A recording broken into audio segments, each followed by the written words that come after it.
Un petit mot sur ce qui se passe en Iran.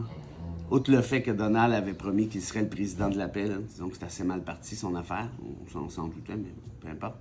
Ça, puis le prix d'épicerie, puis le prix des hot dogs, ou fouillez-moi quoi, là, à la Poilievre. L'Iran, c'est pas si compliqué que ça comme conflit. Ça sonne la supercherie à plein nez.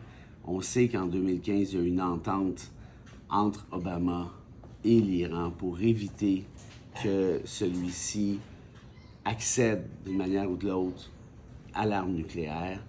Et là, regardez comment ça se passe avec Donald.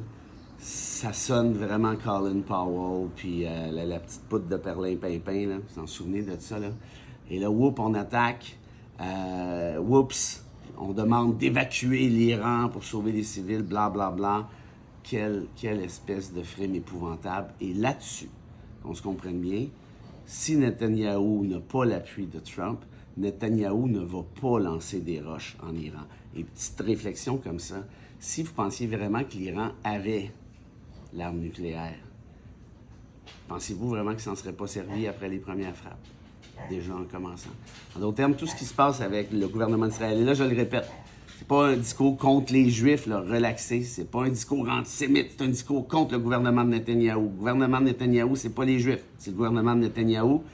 Et il y a une tonne de Juifs qui critiquent le gouvernement de Netanyahou. Or, si Israël n'a pas l'appui des États-Unis, n'a pas le soutien absolu, il se passe rien. Alors, en d'autres termes, si Donald veut éviter le conflit, il tire la plug, puis c'est fini, Bibi retourne à la maison.